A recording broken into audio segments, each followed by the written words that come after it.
saudariku yang terkasih dalam Tuhan kita Yesus Kristus. Selamat malam untuk kita semua. Selamat berjumpa.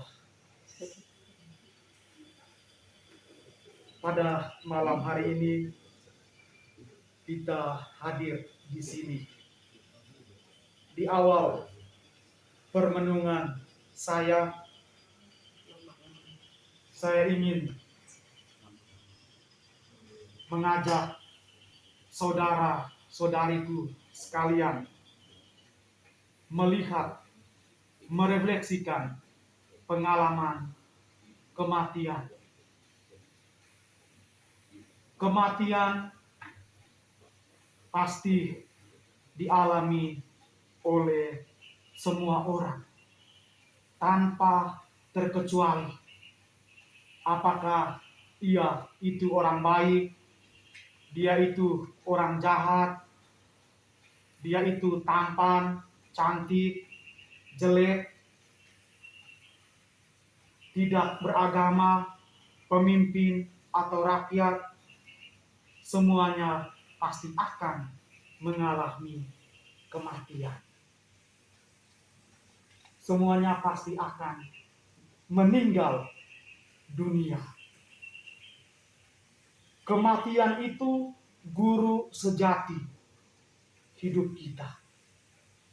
Ia mengajarkan kepada kita tentang nilai-nilai abadi dari kehidupan itu sendiri. Bahwa hidup tidak hanya berakhir di dunia ini. Untuk itu, kita harus setia berjaga-jaga dalam menghadapi kematian. Sehingga penginjil Yohanes mengajak kita sekalian supaya kita tinggal dalam kasih Allah. Tinggal dalam kasih Allah itu berarti bahwa kita menjadikan diri kita sebagai pribadi yang siap mengumpulkan pundi-pundi kebaikan sebagai bekal menuju hidup sesudah kematian. Jadi tinggallah di dalam kasihku supaya sukacitamu menjadi penuh. Hanya tinggal di dalam Allah kita akan memperoleh sukacita. Hanya dengan hidup baik di hadapan Allah kita akan memperoleh sukacita. Kita akan mendapatkan tempat yang layak di surga nanti. Maka kita diharapkan untuk berjaga-jaga setiap saat, setiap waktu. Karena kita tidak tahu kapan Tuhan akan memanggil kita. Saudara-saudariku yang terkasih, kematian itu juga mengajarkan kepada kita kebajikan hidup. Iman, harapan, dan cinta. Kita beriman karena kita percaya. Kita percaya, maka kita beriman.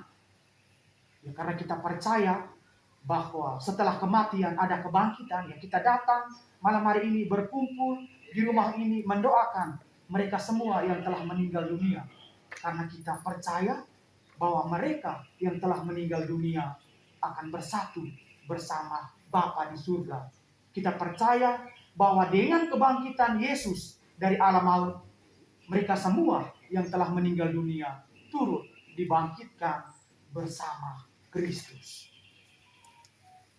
Sehingga yang dibutuhkan dalam beriman adalah sikap pasrah secara penuh pada suatu kekuatan yang menggetarkan itu. Bahwa kekuatan itu merupakan sumber kekuatan hidup dan jiwa kita. Dan kekuatan itu hanya berasal dari Allah. Tinggallah di dalam Allah, maka kita akan memperoleh keselamatan. Saudara-saudariku yang terkasih, sebagai orang beriman, kita percaya bahwa melalui kematian kita berlangkah menuju suatu tatanan dunia baru, suatu kehidupan baru, suatu kehidupan bersama Allah. Untuk mencapai kehidupan bersama Allah harus melewati yang namanya kematian. Allah hadir dalam hidup saat ini sebagai kekuatan jiwa satu-satunya yang tak bisa dikalahkan oleh siapapun di dunia ini. Dalam hubungannya dengan kematian, jika kematian dilihat melalui panca indera, maka menimbulkan ketegangan, kebingungan, dan ketakutan. Ya, saya yakin bahwa kita semua yang hadir saat ini juga takut menghadapi kematian. Kita cemas menghadapi kematian. Makanya ketika salah satu anggota keluarga sakit atau kita mengalami penderitaan, kita merasa takut menghadapi saat-saat terakhir itu.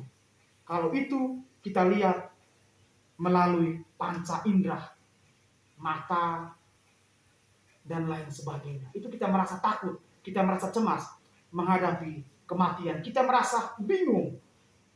Tetapi kalau dipandang dengan mata iman, kematian itu menghibur, membahagiakan, bahkan didambakan oleh setiap orang yang benar-benar beriman bahwa dia menambahkan kematian. Ya, kita belajar dari para martir, orang kudus ketika mereka dianiaya demi mempertahankan iman Katolik, ya, walaupun orang datang bunuh, bahkan mereka hidup-hidup, mereka tidak takut menghadapi kematian. Mereka sangat mencintai kematian itu sendiri. Karena Tuhan Yesus sudah memberikan jalan melalui kebangkitan, sehingga kita tidak boleh takut menghadapi peristiwa kematian itu sendiri. Bila orang meninggal dalam Kristus, maka orang beralih dari tubuh ini untuk menetap pada Tuhan. Jika kita mati dengan Dia, kita pun akan hidup dengan Dia. Maka gereja dengan mantap meyakini bahwa setiap orang yang mati dalam Kristus akan dibangkitkan oleh Allah bagi kehidupan bersama dengannya untuk selama-lamanya. Dan kita semua pada malam hari ini melalui Ekaristi Kudus, kita mempersembahkan doa-doa kita untuk keselamatan kekal bagi saudara kita yang kita kenangkan pada malam hari ini. Kita yakin dan percaya bahwa mereka akan mendapatkan tempat yang layak bersama para kudus di surga. Dan dengan doa-doa kita yang kita persembahkan, yang kita persatukan dalam Ekaristi Kudus ini, kita percaya bahwa mereka boleh berbahagia bersama para kudusnya di surga. Dan semoga hubungan kita dengan kaum beriman yang telah meninggal dunia tetap terjalin dengan baik. Kita saling mendoakan. Jadi itu penting, kita saling mendoakan. Kita tidak boleh melupakan mereka, meninggalkan mereka. Saudara-saudariku yang terkasih, semoga dengan doa-doa kita malam hari ini melalui perayaan Ekaristi Kudus ini, kita serahkan ketiga saudara-saudari kita. Kiranya Tuhan memberikan mereka tempat yang layak dan boleh berbahagia bersama para kudusnya di surga. Tuhan memberkati.